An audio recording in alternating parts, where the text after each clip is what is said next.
Time job করেও ৮০০ থেকে ১,০০০ euro আপনি মান্থলি ইনকাম করতে পারেন। রাতের জবে মোটামুটি ভালো একটা পেমেন্ট করে।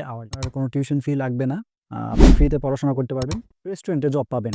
তো ডকুমেন্টস আগে ভাগেই গুছিয়ে রাখেন। অ্যাপ্লিকেশনটা রিজেক্ট হবে না। স্টুডেন্ট আছে তাদেরকে কি সাজেশন করবেন? আপনি স্কলারশিপের জন্য কখন অ্যাপ্লিকেশন করবেন? আসসালামু আলাইকুম।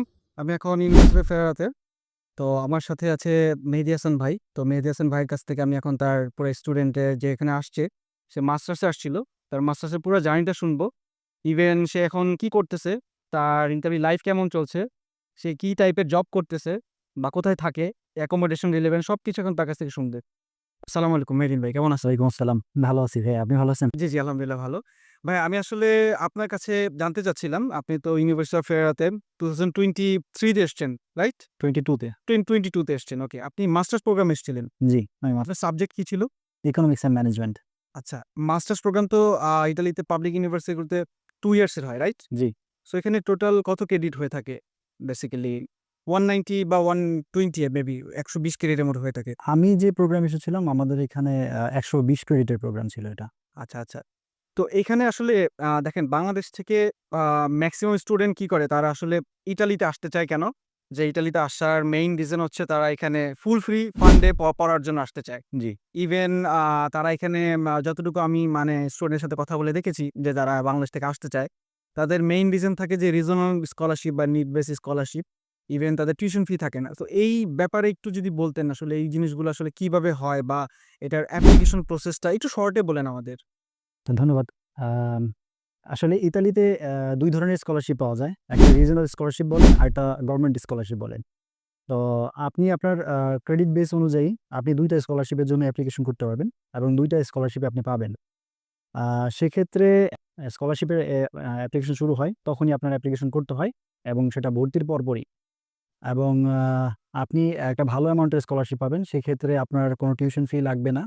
আপনি ফ্রিতে পড়াশোনা করতে পারবেন। পাশাপাশি আপনি যে স্কলারশিপের টাকাটা পাবেন, সে টাকাটা দিয়ে আপনার অ্যাকোমোডেশন, ফুড এবং আদার্স যে কস্ট আছে সেগুলি কভার করে ফেলবে। সেক্ষেত্রে বাংলাদেশ থেকে আপনার এক্সট্রা কোনো ফ্যামিলি থেকে সাপোর্ট নেওয়া লাগবে না বা অন্য কোনো পার্ট টাইম জব বা আমার এখান থেকে কস্ট আপনার তুলতে হবে ঐরকম আপনার প্রেশার থাকবে না। আচ্ছা, আমি আসলে অডিয়েন্সের ক্ষেত্রে একটা জিনিস বলতে চাই। সেটা হচ্ছে যে দেখেন, আম যারা আসলে স্টুডেন্ট আছে তারা আসলে জানতে চায় যে অ্যাপ্লিকেশনটা কখন থেকে স্টার্ট হয়, হ্যাঁ? কখন থেকে আসলে ইউনিভার্সিটিতে ফেরারা বলেন বা আরো যে আদার্স পাবলিক ইউনিভার্সিটি গুলো আছে, কখন থেকে আসলে বেসিক্যালি অ্যাপ্লিকেশনটা শুরু হয় ব্যাচেলর প্লাস মাস্টার্সে? এটা একটু বলবেন। আচ্ছা, ইতালিতে মূলত একটাই সেশন, সেটা হচ্ছে সেপ্টেম্বর সেশন। সেপ্টেম্বর সেশনে অ্যাপ্লিকেশন করার অ্যাডমিশনের অ্যাপ্লিকেশন করতে হয় মিনিমাম ৬ মাস আগে। অ্যাকচুয়ালি ইউনিভার্সিটির পোর্টালগুলোর উপরে ডিপেন্ড করে যে আপনি কখন অ্যাপ্লিকেশন করবেন। কোনো ইউনিভার্সিটিতে জানুয়ারি-ফেব্রুয়ারির দিকেই পোর্টালগুলো অন করে ফেলে। তখনই আপনি অ্যাডমিশনের জন্য অ্যাপ্লিকেশন করতে পারবেন এবং ওখানেই সমস্ত ডিটেইলস ইনফরমেশন দেওয়া থাকে যে আপনি স্কলারশিপের জন্য কখন অ্যাপ্লিকেশন করবেন। আ ওই যে ডেডলাইন দেওয়া থাকবে ওই ডেডলাইন অনুযায়ী আপনি অ্যাডমিশনের পরপরই স্কলারশিপের জন্য অ্যাপ্লিকেশন করতে পারবেন। আচ্ছা, দাও বেসিক্যালি হয় যে আপনার যখন আসলে অ্যাপ্লিকেশন পোর্টাল গুলো বেসিক্যালি স্টার্ট হয় হচ্ছে অক্টোবর বা নভেম্বরের শুরু থেকে। মানে সব ইউনিভার্সিটি না, মেক্সিমাম ইউনিভার্সিটি তারা স্টার্ট করে। আর কয়টা ফেসে আসলে তারা অ্যাপ্লিকেশন নিয়ে থাকে? আমি শুনেছি যে ৩ টা ফেসে নেয়। সো এটা কি মানে নভেম্বর থেকে শুরু করে জুলাই পর্যন্ত, রাইট? জি, নভেম্বর থেকে জুলাই পর্যন্ত। আচ্ছা। তো ইউনিভার্সিটি অফ ফেরারাতে আসলে লাস্ট টাইম কখন? আপনি যখন অ্যাপ্লিকেশন করেছিলেন, লাস্ট ডেডলাইন কখন ছিল অ্যাপ্লিকেশনের? আ আমার ইউনিভার্সিটিতে লাস্ট ডেডলাইন থাকে আসলে এখানে আমি যেই মাস্টার্স প্রোগ্রামে যেই ডিপার্টমেন্টে এসেছিলাম সেইটার লাস্ট অ্যাপ্লিকেশন করার ডেট ছিল অগাস্ট পর্যন্ত। আচ্ছা। তো অগাস্টে আপনি এই ইউনিভার্সিটি যদি আসতে চান বা যদি কেউ আসতে চায় বাংলাদেশ থেকে সেহেতু তাকে অগাস্টের আগেই অ্যাপ্লিকেশন শেষ করতে হবে। আচ্ছা তাহলে আমরা অ্যাপ্লিকেশন প্রসিডিউরটা জানলাম। নরমালি আসলে সেটা সবাই অ্যাপ্লিকেশনটা করতে পারে। আ তাছাড়া আসলে অ্যাপ্লিকেশন করার জন্য যদি মানে কেউ অ্যাপ্লিকেশন না করতে পারে, সেক্ষেত্রে আসলে আপনার কি মতামত যে আসলে আমরা কি কোনো স্টুডেন্টকে এরকম গাইডলাইন দিতে পারি যে কোনো একটা কনসালটেন্ট বা যারা আসলে এখানে সিনিয়র আগে এসছে, তারা তো একটা অভিজ্ঞতাও অর্জন করেছে না এখানে জি, আসার জি। পরে। সো তাদের হেল্প নিয়ে করাটা কি মানে ঠিক হবে নাকি নিজে ট্রাই করাটা ঠিক হবে? আপনার মতামত কি? আচ্ছা, এক্ষেত্রে আমার একটা পার্সোনাল পয়েন্ট অফ ভিউ আছে। আ বাংলাদেশ থেকে আমরা যারা অ্যাপ্লিকেশন করি তারা আ অনেকটা আ অনেকটা এক্সপেকটেশন নিয়ে অ্যাপ্লিকেশন করি এবং আমাদের যদি প্রসেসে একটু ডিলে হয় তখন আমরা হতাশায় ভুগি। কিন্তু যদি আপনি কোনো এক্সপার্টের কাছে যান বা যারা এইসব বিষয়ে দীর্ঘদিন যাবৎ কাজ করতেছে অথবা যার এই এক্সপেরিয়েন্সটা আছে, সে আপনাকে এই জিনিসটা খুবই সহজ করে বুঝায় বলতে পারবে যে কেন ডিলে হয় বা কতটুকু সময় লাগতে পারে। সেক্ষেত্রে আপনার একটা ভিতরে ভরসা আসে যে না, আমি এখানে অ্যাপ্লিকেশন করার পর যদি ১ মাস ১.৫ মাস পার হয়ে যায়ও, সেক্ষেত্রে আপনার এক্সপার্ট আপনাকে পুরা জিনিসটা এক্সপ্লেইন করতে পারবে কেন ডিলে হচ্ছে বা কবে নাগাদ চলে আসবে আপনার অ্যাপ্লিকেশনের রেসপন্স। সেক্ষেত্রে নিজে অ্যাপ্লিকেশন করে হতাশ হওয়ার চাইতে একজন পার্সোনাল এক্সপেরিয়েন্স যে আছে বা যারা এই বিষয় নিয়ে দীর্ঘদিন যাবৎ কাজ করতেছে, তাদের কাছ থেকে হেল্প নেওয়াটা আমার মনে হয় সবচেয়ে বেশি জরুরি। আচ্ছা, তার এবং মানে হচ্ছে যে আমরা যদি অ্যাপ্লিকেশন করতে চাই সেক্ষেত্রে হচ্ছে যে আমরা আসলে যদি কোনো এক্সপার্ট বা যারা এখানে আছে তাদের হেল্প নিলে একটা হেল্পিং হ্যান্ড এর থ্রুতে যদি আমরা কাজটা করি বা অ্যাপ্লিকেশনটা করি, তাহলে আমাদের এটা আসলে একটা পারফেক্ট হবে। পারফেক্টলি আমরা অ্যাপ্লিকেশনটা করতে পারবো। জি। ওকে। তো আমার আরেকটা প্রশ্ন হচ্ছে, যখন আপনি অ্যাপ্লিকেশন করলেন তো আমাদের রেলেভেন্ট অনেক কিছু ডকুমেন্টস থাকে সাপোর্টিং, যেটা হচ্ছে আমরা ভিসা এম্বাসির জন্য। সে ফর এক্সাম্পল আমরা সিমিএ বলতে পারি, ইন্সুরেন্স বলতে পারি বা হাউস অ্যাকোমোডেশন যে ব্যাপারটা থাকে। অনেকের আসলে ২ টা ব্যাপার নিয়ে অনেক কনফিউশন থাকে। সেটা হচ্ছে যে ফার্স্ট অফ অল তারা হাউস অ্যাকোমোডেশন যে ব্যাপারটা থাকে সেটা নিয়ে কনফিউশন। সেকেন্ড তাদের প্রবলেম থাকে যে ব্যাংক স্টেটমেন্ট। সো আমরা এই ২ টা রিলেভেন্ট ব্যাপার নিয়ে কথা বলব। বাকি ব্যাপারগুলো আসলে খুবই মানে নরমাল একটা ফ্যাক্ট। একটা প্রতিটা কান্ট্রির জন্য যখন অ্যাপ্লিকেশন করে সবগুলো সিমিলার থাকে। বাট হাউস অ্যাকোমোডেশন এর যে ব্যাপারটা এম্বাসিতে সাবমিশন করতে হয়, এইটা রিলেভেন্ট একটু বলবেন যে আসলে এটা কি হাউস অ্যাকোমোডেশন টা কিভাবে আপনি নিয়েছেন বা কিভাবে নেওয়া উচিত? আচ্ছা, আমিও ১ম যখন এখানে ইতালিতে আসার জন্য অ্যাপ্লিকেশন করেছিলাম, তখন আমিও আ সেইম এই ২ টা জিনিস নিয়ে আমি আ সেইম ২ টা জিনিস নিয়ে আমি খুব বেশি প্রবলেম ফেস করতেছিলাম। এটা হচ্ছে হাউস অ্যাকোমোডেশন এবং ব্যাংক স্টেটমেন্ট। ব্যাংক স্টেটমেন্টের ব্যাপারে এবং হাউস অ্যাকোমোডেশনের ব্যাপারে আমার একটা সিনিয়র বড় ভাই, যিনি এই বিষয়ে এক্সপার্ট ছিল এবং দীর্ঘদিন যাবৎ কাজ করছিল। উনার হেল্প নিয়েছিলাম। উনি আমাকে এই ব্যাপারে হেল্প করেছিল। তখন আমার মনে আছে যে উনি ব্যাংক স্টেটমেন্টের ব্যাপারে পুরো বিষয়টা উনি ব্যাংকের সাথে কথা বলে আমার এই ব্যাংক স্টেটমেন্টের সলভেন্সিটা বের করে দিয়েছিল। এবং পাশাপাশি যে হাউস অ্যাকোমোডেশন বিষয়টা ছিল, আমি যখন আরো যারা আমার সময়ে অ্যাপ্লিকেশন করেছিল, আ তারা অনেক সময় ফেক ডকুমেন্টস কিনে টাকা-পয়সা নষ্ট করেছে এবং নিজে করাতে অনেক জায়গায় বিট্রেড হইছে। তো সেক্ষেত্রে যদি কোনো এক্সপার্ট বা যারা এইসব বিষয় নিয়ে কাজ করতেছে, তাদের কাছ থেকে ট্রাস্টেড কারো কাছ থেকে যদি আপনি কোনো হেল্প নেন, সেক্ষেত্রে আপনার যে আ টাকাটা হাউস ফ্রড অ্যাকোমোডেশন, হওয়ার কোনো চান্স হ্যাঁ, আপনার ফ্রড থেকে হওয়ার মানে কোনো চান্স থাকে বেটার। না।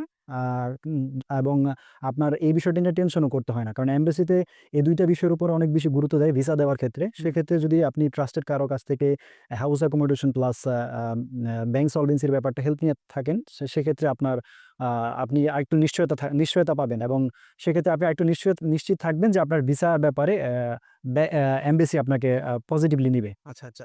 আচ্ছা, এখানে আমাদের আরেকটা কোয়েশ্চেন, সেটা হচ্ছে দেখেন এখন কিন্তু বাংলাদেশ এম্বাসিতে মানে ইতালিয়ান এম্বাসিতে একটা রুলস তারা করেছে যে আগে 6 মান্থ ছিল, এখন হচ্ছে 12 মান্থের ব্যাংক স্টেটমেন্টটা শো করতে হয়। তো সেক্ষেত্রে আপনি যারা আপকামিং স্টুডেন্ট আছে তাদেরকে কি সাজেশন করবেন? দেখেন এখন হচ্ছে আমরা এই মুহূর্তে আমরা যে আসলে আমরা আপনার সাথে কথা বলছি, ইন্টারভিউ নিচ্ছি। সো এখন হচ্ছে সেপ্টেম্বর মাস চলতেছে। সো যারা আসলে নেক্সট ইয়ার 2026 এ আসবে তাদের জন্য একটা লম্বা সময় রয়ে গেছে। সো তাদেরকে আসলে কি সাজেশন করবেন যে 12 মান্থের যে আসলে ব্যাংক স্টেটমেন্টটা তাদের স্পন্সর বা যদি কেউ সেলফ স্পন্সর হয়, তাদের আসলে ব্যাংকটা তারা কিভাবে মেইনটেইন করবে? অনেকে হচ্ছে যে আপনার অনেক টাকা একসাথে ডিপোজিট করে রাখে। সেক্ষেত্রে এটা একটা ব্যাড ইমপ্যাক্ট হয় এম্বাসির ক্ষেত্রে। সেক্ষেত্রে আপনি কি সাজেশন দিবেন যে কিভাবে মেইনটেইন করবে তারা? অ্যা আমার পার্সোনাল পয়েন্ট অফ ভিউ থেকে বলি, যারা ২০২৬ সালের সেপ্টেম্বর সেশনে আসতে চাচ্ছে, তাদের তাদের ক্ষেত্রে এখনো যথেষ্ট সময় আছে ব্যাংক স্টেটমেন্ট রেডি করা হুম। এবং অন্যান্য বিষয় ডকুমেন্টস গোছানোর ব্যাপারে যথেষ্ট পরিমাণ সময় আছে। সেক্ষেত্রে নিজে করে একটা মানে টার্গেটে যাওয়ার আগ পর্যন্ত নিজে করে যদি সে টার্গেটটা পূরণ না হয় বা সেই লক্ষ্যে যদি আপনি পৌঁছাতে না পারেন বা কোনো কারণে যদি বিট্রেড হন, তখন আপনি একটা সময় ডিপ্রেশনে ভুগবেন এবং একটা সময় আপনি আপনার বিদেশে আসার যে স্বপ্নটা, এটা স্বপ্নে আর কখনো বাস্তবে পূরণ হবে না। সেক্ষেত্রে এখন থেকে যারা ২০২৬ সালকে টার্গেট করেছেন, সেক্ষেত্রে অ্যা তাদের কাছাকাছি পরিচিত ট্রাস্টেড কোনো সিনিয়র বা এক্সপার্ট বা কোনো কনসালটেন্সি ফার্ম বা কোনো এজেন্সি ফার্ম যারা ট্রাস্টেড, আপনি এবং তাদের সাকসেস রেট আছে, যারা অফিসিয়ালি সমস্ত কাজ হাতে কলমে বা করে যারা থাকে, এখানে এখন মানে যারা স্পন্সর স্পেশালি আছে এখানে। এটা আরো বেশি ইমপ্যাক্টফুল। যারা এখানে আছে, এখানে যারা আছে, কারণ এখানকার পরিস্থিতি তারা প্রতিনিয়ত আপডেটেড হইতেছে এবং সমস্ত ইনফরমেশন তারা হাতে দেখতে পাচ্ছে। এখানে যারা আছে এটা আরো বেশি মানে কাজে দিবে। এখানে যারা আছে তাদের কাছ থেকে হেল্প নিয়ে এই স্টেটমেন্টটা কিভাবে তৈরি করতে হয়, তারা এমবেসির রিকোয়ারমেন্ট অনুযায়ী ওই স্টেটমেন্টটা তারা তৈরি করে দিতে পারবে।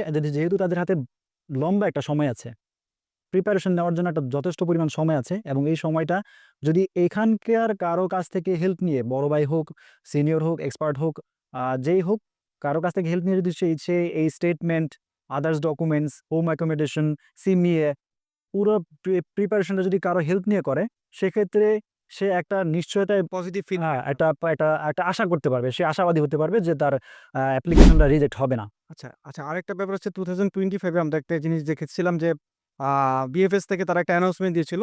তারা হচ্ছে অ্যাপয়েন্টমেন্টের জন্য। তো অ্যাপয়েন্টমেন্টটা রিসেন্টলি তারা একটা বাড়ির জন্য সর্টস পোর্টাল ওপেন করে তারপরে সাডেনলি তারা বলেছে যে আর কোনো অ্যাপয়েন্টমেন্ট তারা নিবে না, বা যারা আসলে অ্যাপয়েন্টমেন্ট পায়নি তারা হচ্ছে হয়তোবা জমা দিতে পারবে না। তো সেক্ষেত্রে আমরা যতটুকু জানি যে মোর দ্যান 40% স্টুডেন্ট যারা এপ্লাই করেছিল 2025 এ, তারা আসলে স্লট পায়নি। তো তারা আসলে আবার নেক্সট ইয়ারে হয়তোবা অনেকে এপ্লাই করতে চাচ্ছে। সেক্ষেত্রে তাদের আসলে সাজেশন আপনি কি দিবেন? যে এম্বাসিতে দেখেন অনেকের ডকুমেন্টেশন রেডি ছিল না, দ্যাটস ওয়াই তারা অ্যাপয়েন্টমেন্টটা নিতে পারেনি। সেক্ষেত্রে আপনি তাদেরকে 2026 এ যারা এপ্লাই করবে, তাদের সাজেশন কি দিবেন? যে তারা যেন আর্লি বার্ডে এপ্লাইটা করে। মানে এটা কি আসলে করাটা ঠিক হবে? যদি আগে এপ্লাই করে তাহলে আগে এম্বাসিতে ফাইল সাবমিশন করতে হবে, রাইট? জি, ইতালিতে এই জিনিসটা খুবই গুরুত্বপূর্ণ। আপনি যত দ্রুত কাগজ গুছায় গুছায় রাখতে পারবেন, যখন আপনার এমবাসিতে অ্যাপ্লিকেশন করার সময় হবে, মানে যে সময়ে আপনি অ্যাপ্লিকেশন করবেন, তাই সেই সময়ের আগে যদি আপনি সমস্ত ডকুমেন্টস গুছায় না রাখতে পারেন, সেক্ষেত্রে ওদের যে নির্দিষ্ট সময়ের জন্য স্লটটা ফ্রি করে বা ওপেন করে, ওই সময়ের মধ্যে আপনি অ্যাপ্লিকেশন করতে পারবেন না। দেখা গেছে অনেক সময় স্লটের নির্দিষ্ট সময়ের আগে আপনার সমস্ত ডকুমেন্টস রেডি থাকে না। সেক্ষেত্রে এখন অনেক ভালো সময় আছে। এই সময়ের মধ্যে আপনি এক্সপার্টের হেল্প নিয়ে সমস্ত ডকুমেন্টস আগে ভাগে গুছিয়ে রাখেন, এবং এটা আপনাকে অনেকটা অ্যাডভান্টেজ দিবে যখন এমবাসি স্লট ওপেন করবে অ্যাপ্লিকেশন করার ক্ষেত্রে।